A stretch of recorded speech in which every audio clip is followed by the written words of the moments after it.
quero convidar a abrir a sua Bíblia, se você tem uma Bíblia física, um livro, né? Um livro mesmo.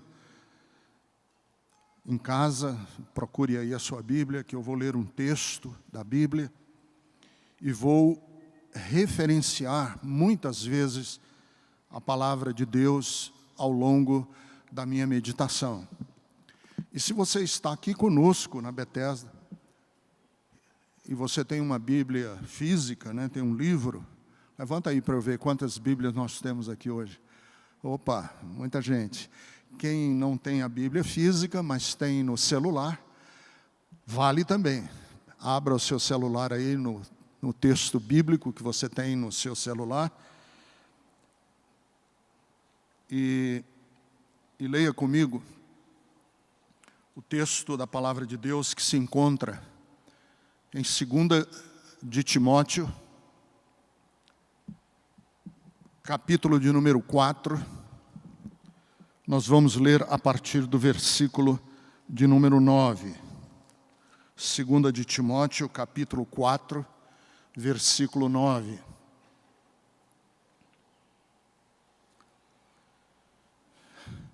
Só para quem não conhece bem, a Bíblia não está bem familiarizada com o texto. Isso aqui é uma carta que Paulo escreveu a Timóteo, que era um filho que ele tinha. Paulo aqui já está idoso, já está mais velho. Idoso não, era mais velho um pouco. Timóteo era um jovem.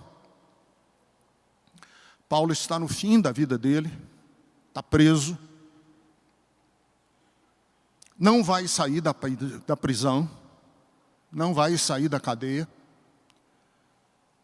Ele vai ser executado, vai ser degolado, vão cortar a cabeça dele,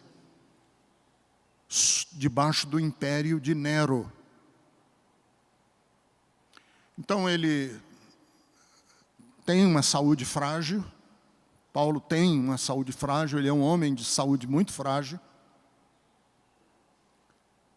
já mais idoso, preso. As cadeias naquela época eram terríveis, terríveis. As cadeias eram verdadeiras fossas, poços, masmorras, calabouços, sem luz. Eram terríveis. Ele está preso, está com frio. Ele reclama que está com frio, que precisa de uma capa para se proteger melhor do frio. E nesse ambiente em que Paulo está, essas são as últimas palavras que ele se dirige a Timóteo. Então eu quero que vocês se situem. É um quadro é muito importante que vocês entendam, de extrema fragilidade, de extremo abandono. Extremo abandono.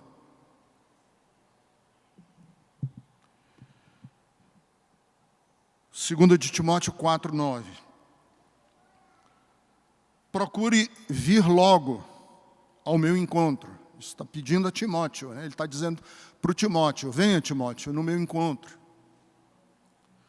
Pois Demas, amando este mundo, tem uma outra tradução da Bíblia que diz, amando o presente século, abandonou-me e foi para Tessalônica. Crescente foi para a Galácia e Tito para a Dalmácia. Só Lucas está comigo. Lucas é o autor de 2 livros da Bíblia, o Evangelho de Lucas e o livro de Atos. Só ele está comigo. Traga Marcos com você, porque ele me é útil. Esse Marcos já teve um esfrega, um problema com ele. Ele é chamado também de João Marcos. Ele começou uma viagem com Paulo e abandonou, e fugiu, e não foi. Foi o tema da minha pregação da semana passada. E Paulo ficou muito indisposto com esse João Marcos, ficou muito chateado com ele. Mas aqui ele está no fim da vida. E ele pede e diz: traga João Marcos. Essa coisa que aconteceu, esse mal-estar que aconteceu, eu preciso deixar para trás. Ele me é útil para o ministério. Enviei Tíquico a Éfeso. Quando você vier, traga a capa que deixei na casa de Carpo. Está aqui, ele está com frio. Traga a capa, traga o meu casaco, né? E os meus livros, especialmente os pergaminhos. São aqueles rolos grandes que se usavam antigamente como livros. Alexandre, o ferreiro. Tem uma outra tradução da Bíblia, e eu quero que vocês prestem atenção a essa adjetivação, a esse apelido, a essa alcunha do Alexandre. É importante, porque eu vou tocar nela ao longo da minha pregação. Alexandre, o latoeiro, o ferreiro. Quer dizer, ele trabalhava com latas, trabalhava com ferro. Causou-me muitos males. O Senhor lhe dará a retribuição pelo que fez. Agora ele fala para Timóteo: previna-se contra ele, quer dizer, previna-se contra o Alexandre. Tome cuidado com ele. Porque se opôs fortemente às nossas palavras. Na minha primeira defesa, ninguém apareceu para me apoiar. Todos me abandonaram. Preste atenção também nessa frase, que eu vou mexer com ela hoje. Todos me abandonaram. Que isso não lhes seja cobrado. Mas o Senhor permaneceu ao meu lado e me deu forças, para que por mim a mensagem fosse plenamente proclamada e todos os gentios a ouvissem. E eu fui libertado da boca do leão. Esse leão aqui é o imperador. A boca do leão é o imperador. Ele não podia falar abertamente, porque senão ele morria mais rápido. O Senhor me livrará de toda obra maligna. Está falando de Nero, não está falando do diabo. E me levará a salvo para o seu reino celestial. A Ele seja a glória para todo sempre. Amém. Não há dor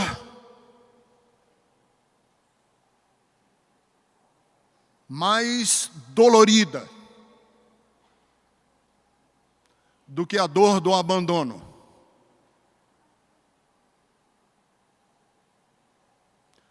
Quem aqui já experimentou o abandono sabe que ser abandonada ou abandonado é uma dor aguda, que dificilmente tem cura, a dor do abandono. Não cura. As pessoas abandonadas aprendem a viver com o abandono, mas não são curadas. É muito difícil. É uma ferida que fica aberta.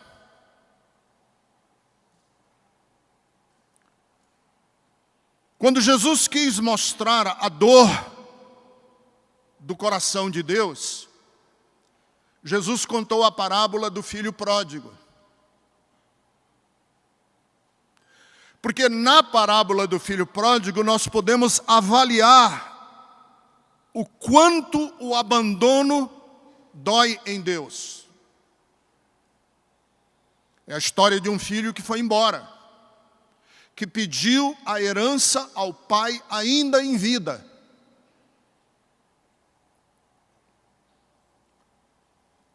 E eu conheço pessoas que nunca conseguiram se levantar depois dos abandonos. Ou é amargura, ou é ressentimento, ou é uma tristeza depressiva. Conheço muita gente que nunca conseguiu se levantar. Semana passada eu falei de 3 personagens que abandonaram Paulo. O primeiro que eu falei foi João Marcos, que o abandonou logo na primeira viagem missionária de Paulo. João Marcos sentiu o tranco, não aguentou e viu que não ia aguentar, e abandonou Paulo. Mas Paulo superou o abandono de João Marcos. E superou o abandono de João Marcos na frase que eu li para vocês aqui: tragam ele. A gente precisa se encontrar. A gente precisa se ver cara a cara e eu preciso dizer a ele que, embora ele tenha desistido, hoje ele me é muito útil. Vamos superar essa fase. Vou superar o João Marcos. Vou deixar aquela ferida que ele causou ao me abandonar para trás. O outro que abandonou Paulo foi Barnabé,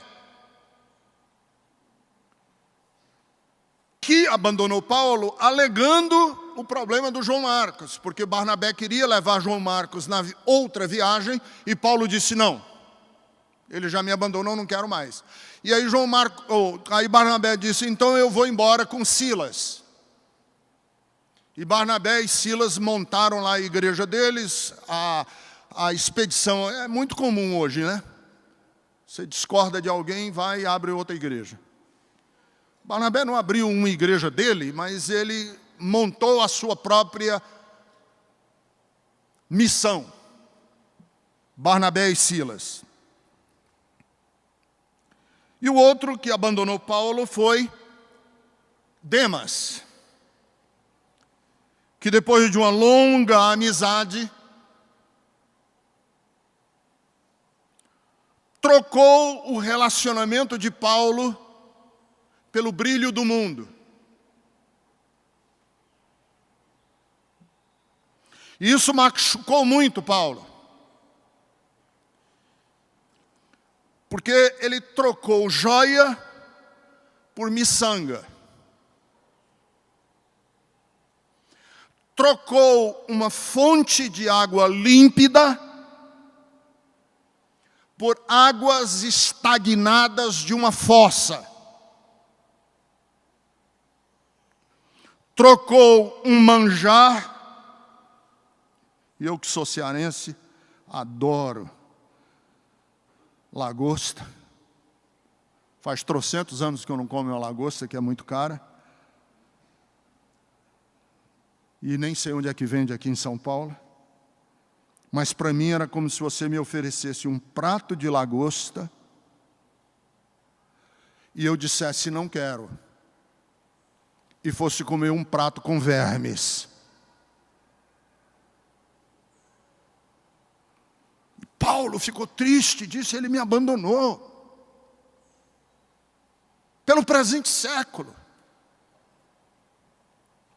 Mas isso foi a pregação da semana passada. Eu quero falar hoje de manhã do Alexandre. Desculpe se você está aqui hoje pela manhã ou nos acompanha pela internet e tem o nome de Alexandre. Mas como diz lá no meu Ceará, Alexandre aqui não é boa bisca. O Alexandre não era boa bisca. Existem algumas menções, pelo menos duas menções, de um personagem chamado Alexandre, que eu vou chamar aqui para vocês lerem a Bíblia, porque eu quero usar a Bíblia com vocês aqui. Já falei muitas vezes que tem gente que me acusa que o Ricardo Gondim não usa a Bíblia, e eu estou sendo criterioso de usar a Bíblia para mostrar às pessoas que eu uso a Bíblia. Então se preparem, nós vamos usar a Bíblia hoje de manhã, tá bom? Eu não sei ao certo quem era esse Alexandre, nós não sabemos. Não sabemos se as outras duas menções de um Alexandre na Bíblia são a mesma pessoa aqui. Porque Alexandre era um nome muito comum naquela época. Era um nome grego. Tem o Alexandre o Grande, o Macedônio. Esse Alexandre aqui, o texto diz que ele era latoeiro. Ele trabalhava com ferro, era um ferreiro. Nos dias de hoje, talvez ele tivesse uma torneria, torneria, que trabalha com tornos, no fundo do quintal da casa dele. Trabalhava, se fosse nos dias de hoje, com solda. Era um homem que trabalhava com ferro, forjava, bigorna. Deixa eu dar o pano de fundo aqui do Alexandre. Atos, capítulo de número... Espera aí, deixa eu dizer. Eu não sei se é a mesma pessoa. E nem a Bíblia diz que é. Então eu vou chamar vocês para usar a imaginação. Que a gente não sabe, então vamos imaginar que sim. Tá? Depois vocês não vão dizer assim, o Ricardo Gondim afirmou que era... Não estou afirmando. Eu estou dizendo que pode ser a mesma pessoa. E se for, no caso de ser, estão entendendo? Eu vou usar a nossa imaginação aqui. Atos, capítulo de número 19. Dos versículos 23 ao 33, Paulo vai a Éfeso. Eu já tive o privilégio de ir a Éfeso. É o sítio arqueológico mais bem preservado que há na humanidade hoje. É a cidade de Éfeso, que fica no sul da Turquia.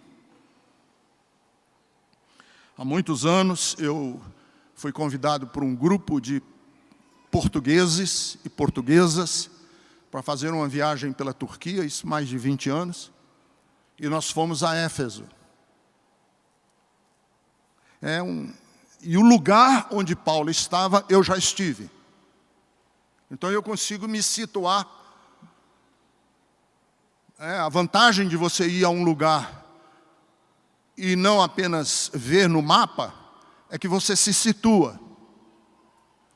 É uma espécie de anfiteatro,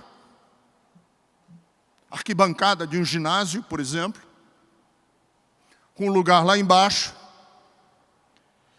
que era o lugar dedicado a uma deusa chamada Ártemis, em grego, e Diana, no panteão dos romanos. Então, Éfeso tinha uma padroeira, chamada em grego Ártemis, e em latim, chamada de Diana. Então, quem era a padroeira da cidade de Éfeso? Ártemis. Diana, mesma pessoa. E Paulo vai no capítulo 19 do livro de Atos dos Apóstolos, até Éfeso, e começa a pregar em Éfeso que os ídolos não são nada. Capítulo 19. Que os ídolos não resolvem, que um ídolo feito de prata, ou feito de ouro, ou feito de ferro, ou feito de um ídolo feito de gesso, um ídolo feito de pedra, não resolve nada, é um ídolo.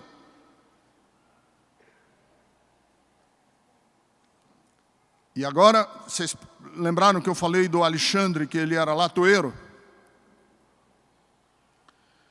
Pois um dos líderes, dos artesãos em Éfeso, se chamava Demétrio. E ele era chamado de ourives. Vocês sabem qual é a diferença entre um ourives e um ferreiro? O ourives trabalha com, e o ferreiro trabalha com ferro. E o Demétrio, que era ourives, chamou os artesãos que estavam na cidade e disse: olha, esse Paulo é má notícia. Esse Paulo ele é um prejuízo.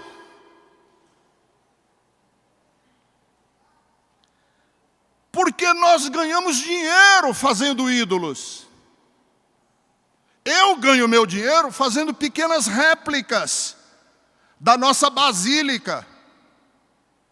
Eu ganho dinheiro fazendo miniaturas e vendendo. Se esse Paulo continua aqui no meio da gente, nós vamos quebrar, hein? Nós vamos à falência. Porque ele está desacreditando a nossa padroeira, a Ártemis, a Diana. E aí teve aquela, sabe, quando a gente vê assim uma briga na rua de gente reclamando, de greve que não está dando certo, de camelô que está brigando com rapa da prefeitura. Foi mais ou menos isso. Começou aquela confusão, um jogando pedra, outro jogando a barraca, outro jogando a banca dele, e aquela confusão. E Paulo, quando viu aquela confusão, Paulo disse: eu quero é pregar para esse povo. E alguém chamou o Alexandre.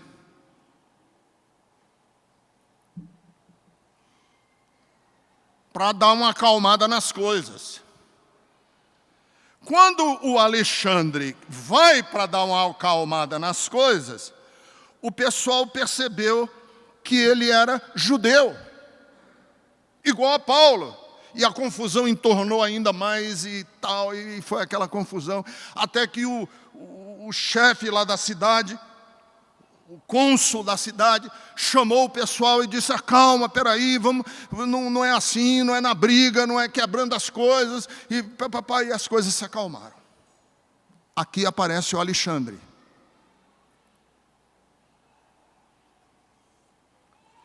Então esse Alexandre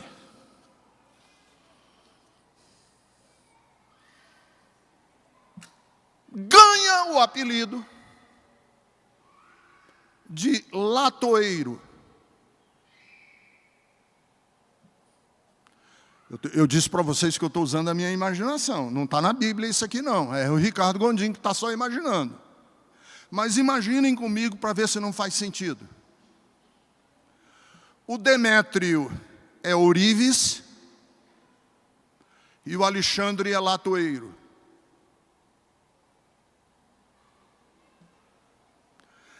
Será? Estou perguntando, eu não estou avisando. Vou só especular. Será que esse Alexandre não guardou uma raivinha lá dentro? Que ficou em banho-maria?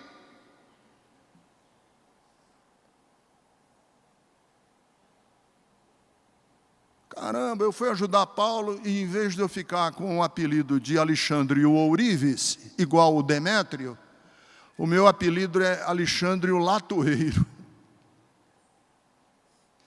Sabe por quê? Porque mestre de obra Mestre de obra não gosta de ser chamado de peão. Enfermeira não quer ser chamada de assistente de enfermagem. Bispo não gosta de ser chamado de pastor. Pastor não quer ser chamado de obreiro. Presbítero não gosta de ser chamado de diácono. Empregada doméstica não gosta, secretária do lar não gosta de ser chamada de empregada doméstica. Sabe aquele cara que dá carteirada no aeroporto? Ô fulano, o senhor vem aqui. Fulano não. Doutor Rodrigo Pacheco. Sabe essa coisa da carteirada? Não. Eu tive um amigo, que eu fui pregar na igreja dele, quer dizer, ex-amigo, já não é mais meu amigo. E eu fui pregar na igreja dele, e terminou o culto, a gente estava ali conversando. E um membro da igreja chegou e disse, pastor fulano, não vou dizer o nome dele, né? Pastor fulano, ele olhou para a moça que era membro da igreja e disse, pastor não, reverendo. Não me chame de pastor. Aí eu, na hora, pensei cá comigo. Eu digo, tem adolescente da Bethesda que me chama de Rick.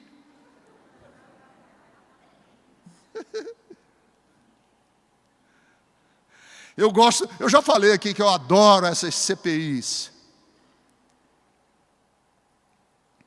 Quando um político exige do outro. Não me trate pelo nome. Me chame de Sua Excelência. Aí o outro diz, pois então tá bom, Sua Excelência é um vagabundo. Adoro quando acontece isso. Será que foi isso que contaminou a alma do Alexandre? Que quem nasce palatoeiro nunca chega a ourives. Hã?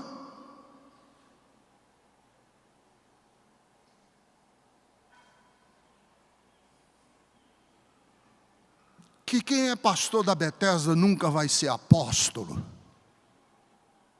ou bispo.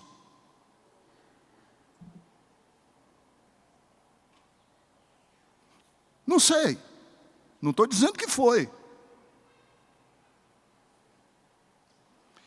Mas ele teve uma resfrega com negócio de idolatria. E os artesãos que trabalhavam com ferro, trabalhavam sim na construção de ídolos. E esse Alexandre que trabalhava na construção do ídolo, que fazia ídolos de madeira, fazia ídolos de lata, fazia ídolos de ferro, nunca conseguiu se libertar do pior ídolo que existe.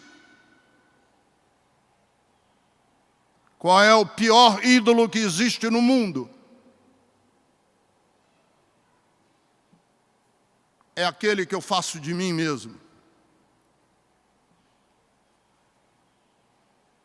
Tem muita gente que abandonou ídolos, mas nunca abandonou o ídolo.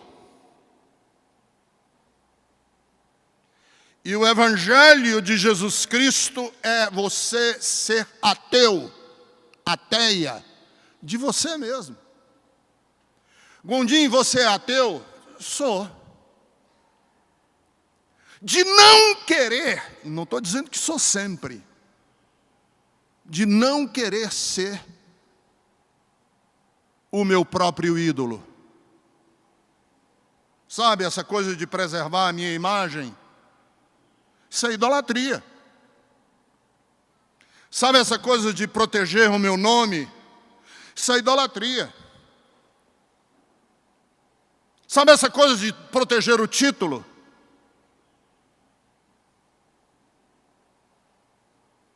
Eu também já vi um cartão de visita de um pastor que tinha assim: reverendo, pastor, doutor, mestre, fulano de tal. Meu, tinha tanto título antes do nome, que eu falei, esse cara é um ídolo, para ele mesmo.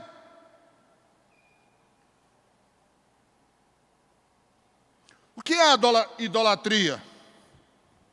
O que é idolatria? Idolatria é a adoração de qualquer coisa ou de qualquer pessoa no lugar de Deus.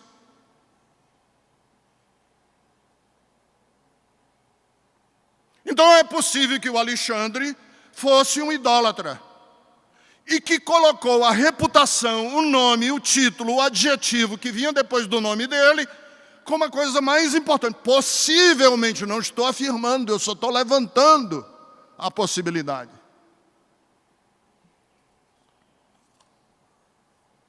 Porque toda idolatria é um exagero, é um excesso.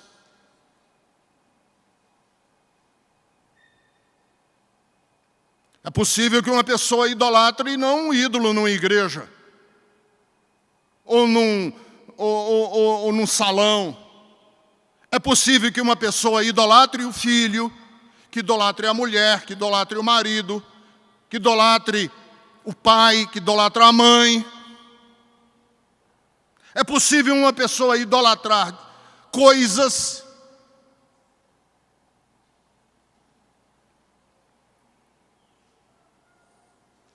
Tudo aquilo que se torna um absoluto no lugar daquilo que é relativo é um ídolo. Tudo aquilo que a gente considera como a coisa mais importante da nossa vida é uma idolatria. Porque onde estiver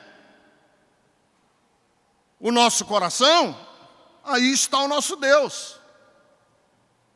Aí vocês entendem por que Jesus disse: aquele que não deixar pai e mãe, não é porque eu vou chegar lá na minha casa e dizer, ó, meu pai, minha mãe, eu vou abandonar vocês porque eu vou ser da Betesda. Não. É que nem o pai nem a mãe podem, ou pode, tomar o lugar de Deus no nosso coração.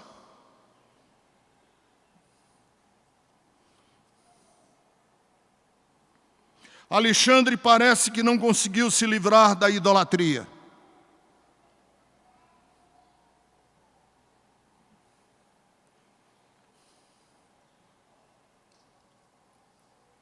Como é que eu sei que Alexandre pode ter sido um idólatra de si mesmo? Primeiro, que ele mexia com ídolos. E segundo, é que quando Paulo deixou de ser interessante, ele abandonou Paulo. Quando Paulo deixou de ser, ou passou a ser um problema, ele abandonou Paulo. Então, assim, quando o nosso coração não é totalmente...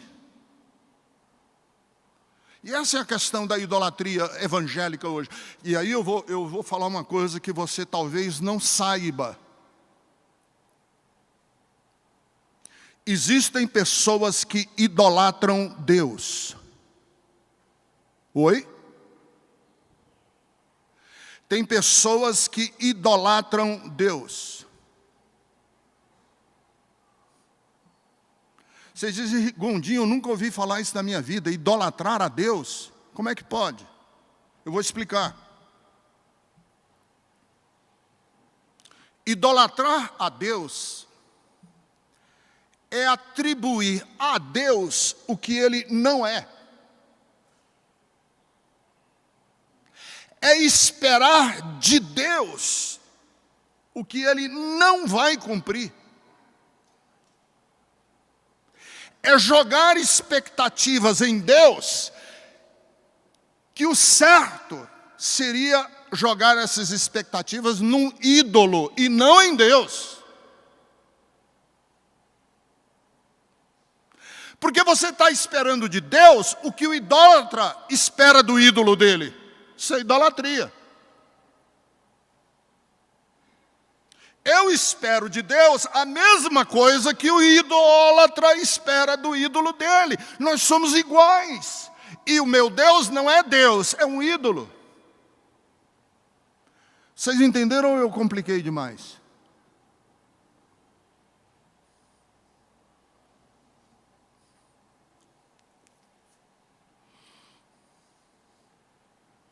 Então, se você está muito magoado,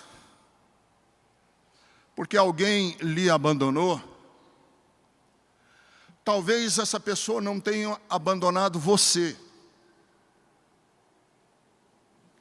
É possível que essa pessoa tenha um ídolo dentro dela, e como ela é muito mais devota ao ídolo que está dentro dela do que a você, ela vai abandonar você pelo ídolo.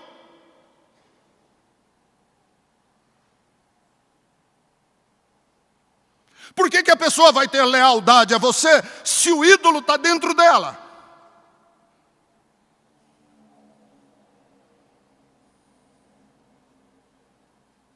Então, se você está muito magoado, deixa eu dizer,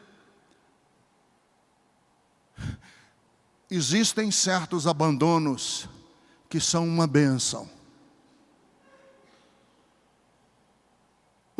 Graças a Deus. Que eu não queria uma pessoa idólatra do meu lado. Que ela só vai me usar.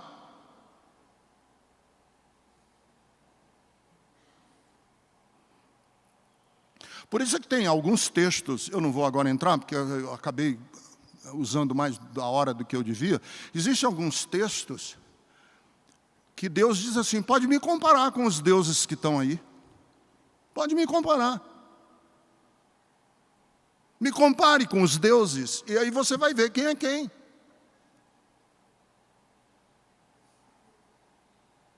Mas não atribua a Deus o que você espera de um ídolo. Porque senão você está idolatrando a Deus.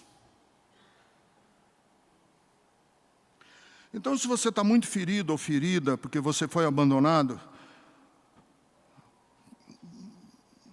não fique não, porque talvez essa pessoa seja um Alexandre na sua vida.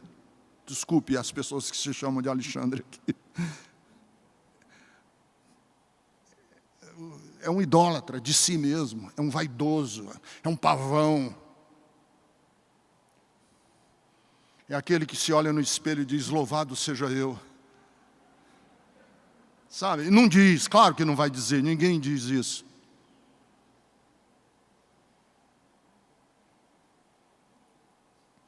Mas o sentimento está lá dentro. Louvado seja eu. Sabe a pessoa que diz, eu sou tão humilde que vou escrever um livro sobre humildade. Eu sou tão santo que não tem ninguém aqui nessa igreja que tem o cacife que eu tenho com Deus. Essa vaidade espiritual. Graças a Deus que eu não sou igual aquele ali que vai para o inferno e eu que estou salvo. Aleluia. Eu sou tal. Sabe essa atitude pedante? Talvez tenha sido isso. Porque vejam, Paulo, ele trata o Alexandre, eu quero mostrar para vocês aqui, em 1 de Timóteo, ele aparece de novo. 1 de Timóteo, capítulo 1, os versículos 18 e 20. Leia comigo. 1 de Timóteo, aparece de novo o nome, eu não sei se é o mesmo. Talvez seja, talvez não. Mas olha, 1 de Timóteo, Paulo diz assim, olha,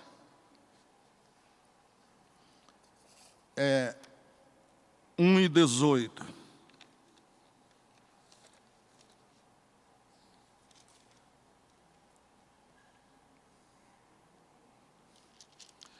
Deixa eu só dar o pano de fundo aqui. 1 de Timóteo capítulo 1. Olha, Paulo está dizendo assim, olha, eu sou o principal dos pecadores. Essa é uma palavra fiel e digna de toda aceitação.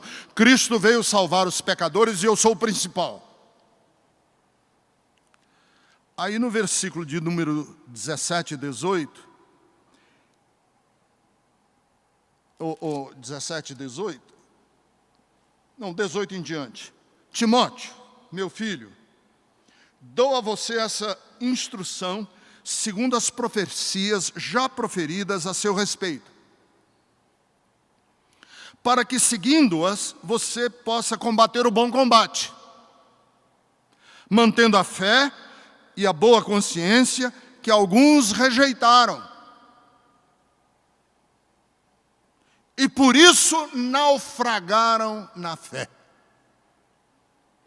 Entre eles estão Himeneu e Alexandre, os quais entreguei a Satanás para que aprendam a não blasfemar.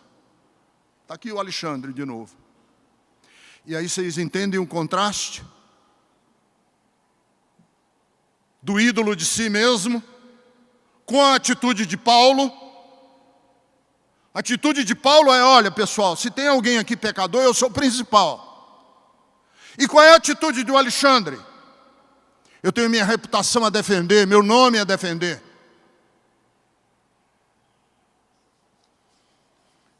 Mas, na outra semana, quando eu for pregar, eu vou falar sobre as frustrações de Paulo. Mas antes de eu falar das frustrações de Paulo, eu quero falar para você, que foi abandonado e abandonada. Foi que eu falei, a primeira coisa que eu falei para você, que foi abandonada e abandonada. Espere um pouco, porque talvez esse abandono seja para você uma bênção. Segundo, não generalize no sentimento do abandono.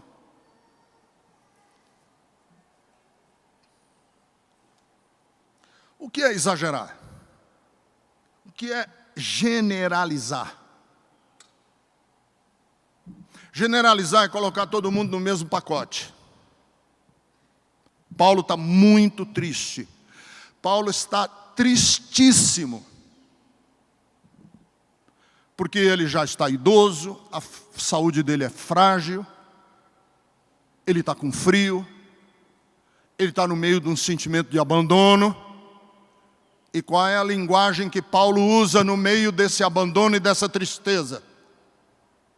Lá em 2 de Timóteo capítulo 4. Todos me abandonaram. Olha, calma, eu não vou dar uma de idólatra de mim mesmo agora não. Mas essa semana, quando eu estava preparando essa mensagem, eu fiquei pensando se Paulo viesse me pedir um conselho. Olha a minha arrogância.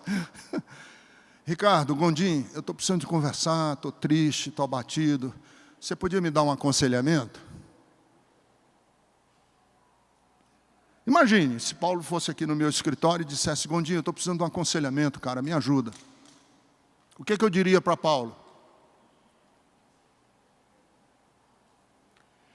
Eu diria, Paulo, eu acho que você está generalizando, quando você diz, todos me abandonaram.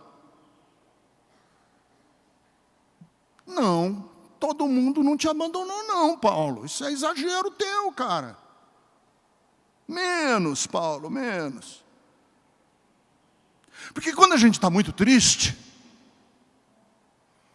quando a gente está muito triste no abandono, a gente diz assim, ninguém me ama, ninguém me quer, eu não valho nada. Né? Ou não? Eu sou assim. Quando eu estou muito, muito triste, eu acho que eu não tenho um amigo. que eu não tenho ninguém por mim, que ninguém cuida de mim, que ninguém liga para mim.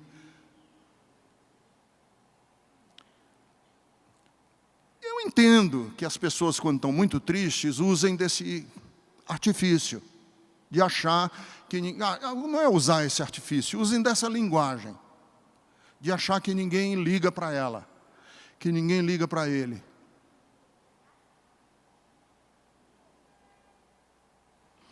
Mas eu diria para Paulo assim: Paulo, tem muita gente que te quer bem, cara. Fica assim não. E eu usaria as próprias palavras de Paulo para ajudar ele a se curar desse sentimento de abandono. Onde eu usaria as palavras de Paulo para ele se curar desse sentimento de abandono? Em Romanos capítulo 16. Paulo, você está dizendo que ninguém te ama, que ninguém cuida de você, que ninguém liga para você? Pois deixa eu te lembrar o que você escreveu em Romanos capítulo 16. Está com a Bíblia aí aberta?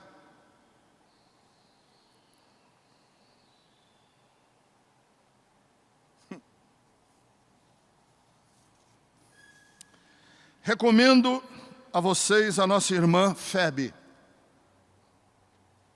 serva, diaconisa, essa palavra serva aqui é diaconisa, da igreja em Cencreia. Paulo, quando você diz, ninguém se lembra de mim, tem sim uma mulher chamada Febe.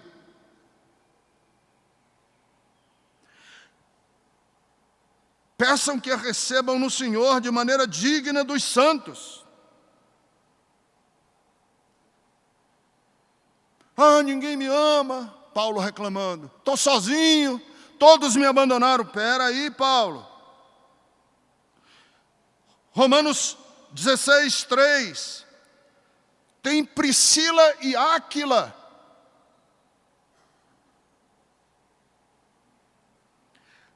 Que arriscaram a vida por você, Paulo. Está aí no versículo de número 4.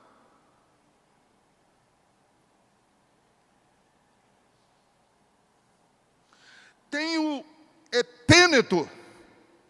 Tem muito crente que gosta de botar nome dos filhos de nome bíblico, mas eu nunca vi um Epêneto.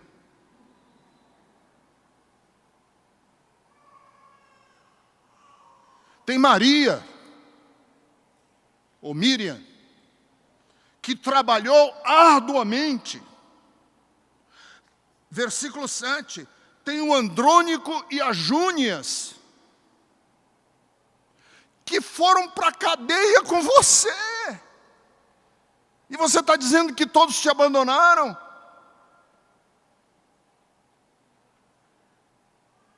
Tem outro aqui que tem um nome também que nunca vi nenhum crente botar o nome do filho. Versículo 8. Amplia-tu. É meu amado irmão. Tem o Urbano, versículo de número 9. Cooperador em Cristo. Tem o Estaques. Tem o Apeles. No versículo de número 10 tem um cara chamado Aristóbulo. Isso aqui eu já conheci um. Tem o Herodião. Tem o Narciso, que tinha uma igreja na casa dele. Tem duas irmãs. Trifena e Trifosa. Por que vocês estão rindo? Você já imaginou? Nascerem gêmeas e o pai dizer assim, ah, tão bonitinhas, eu vou chamar de Trifena e Trifosa. Mulheres que trabalham arduamente. Tem Pérside, tem Rufo, no versículo de número 13, tem Assíncrito, tem Flegonte, Hermes, Pátrobas, Hermas, Filólogo, Júlia, Nereu. Por que você está dizendo que você está sozinho, Paulo? Você, mulher que está se sentindo sozinha, faça um inventário das suas amizades, do carinho de pessoas por você.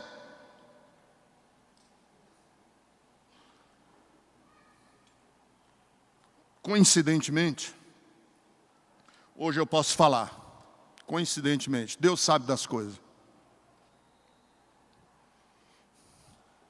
Em 2019, Bethesda estava num buraco financeiro tremendo.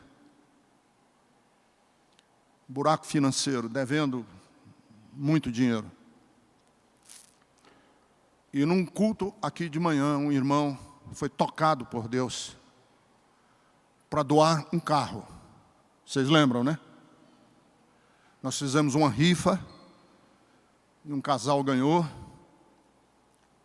Recém-casados, estavam construindo a vida, um filhinho. E naquela época, quando eu estava nessa crise financeira na Bethesda, eu tive esse sentimento de Paulo. Deus, os crentes da Bethesda não ligam. Os crentes da Bethesda não amam a igreja Bethesda, porque não contribuem financeiramente. As pessoas entram e saem e acham que não é com elas. Fiquei muito triste no meu coração. E eu disse para Deus naquele dia, lá na minha casa, eu me dou pela igreja Bethesda, amo a igreja Bethesda, e tenho tido tantos abandonos, tanta gente tem ido embora. O que é, Deus? Por que ninguém me valoriza como pastor? Fiquei nessa coisa mesmo de autocomiseração, de autopiedade. Que foi o que Paulo disse aqui, né?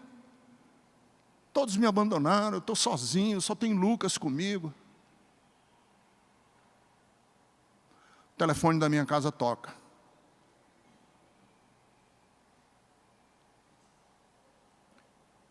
E esse irmão, que hoje de manhã está aqui, e eu não vou pedir para ele se manifestar e nem vou falar, está aqui no culto. Falou, pastor Ricardo, Deus tocou no meu coração, que eu vou dar um carro para você. Eu já dei para Bethesda, mas agora eu quero dar para você. Para você. Vou abençoar a sua vida. Falei, não quero. Não quero. Esquece, não quero. Passado 2 horas ele falou, pastor, não pode.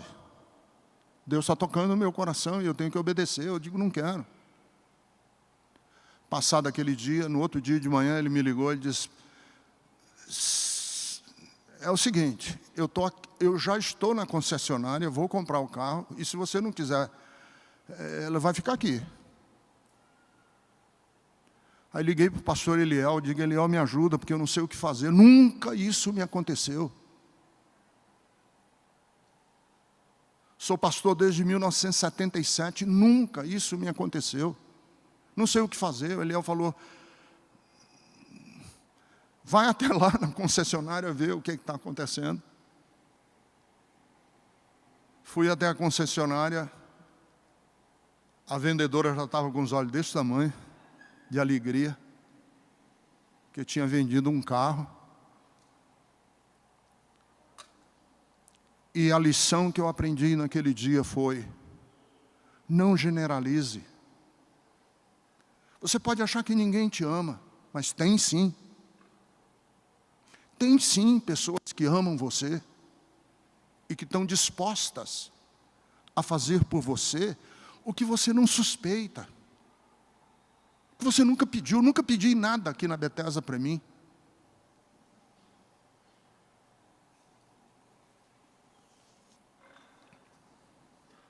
Então, no sentimento de abandono, cuidado. Para você não achar que você está sozinho e sozinha. Porque tem a trifina e a trifosa. Porque tem Priscila e Áquila. Porque tem Urbano.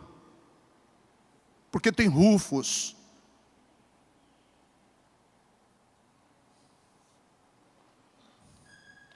Não deixe o diabo cegar os seus olhos com autocomiseração, com sentimento de abandono.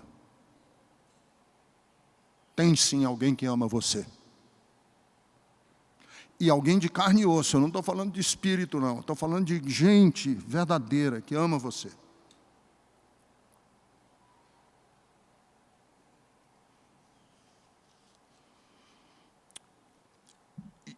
E por último, eu quero falar assim, no sentimento de abandono, meu irmão, minha irmã, se você está se sentindo abandonado, abandonada,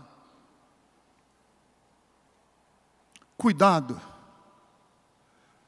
para não colocar Deus no pacote dos que abandonam. Cuidado para não se decepcionar com Deus. Porque Deus não é responsável pelas atitudes do Alexandre, entenderam? Quando o Alexandre age do jeito que ele age, não culpe Deus. Que eu conheço mulheres que foram abandonadas pelo marido e dizem assim para mim, por que Deus está fazendo isso comigo? Deus não está fazendo isso com você, foi Ele. Eu conheço mães que foram abandonadas pelos filhos e chegam para mim e dizem, por que Deus está fazendo isso comigo? Não é Deus que fez isso com você. As nossas decepções não podem ser com Deus. E Paulo acorda para isso quando ele está nessa viagem de autocomiseração, de dizer ninguém me ama, ninguém me ama. Aí no capítulo 4 de 2 de Timóteo, ele diz assim, mas o Senhor permaneceu ao meu lado. Deus não me abandonou.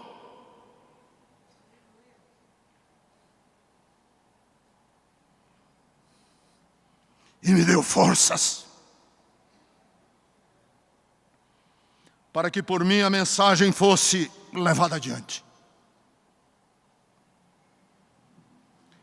Então, se você está decepcionado com Deus, cuidado. Talvez não seja Deus que você está decepcionado. Talvez você esteja decepcionada com um ídolo que usurpa o nome de Deus, mas não é Deus. Talvez você esteja decepcionada e decepcionada com uma imagem de Deus que projetaram na sua cabeça, mas não é o Senhor, porque o Senhor que ama os seus filhos nunca nos abandona.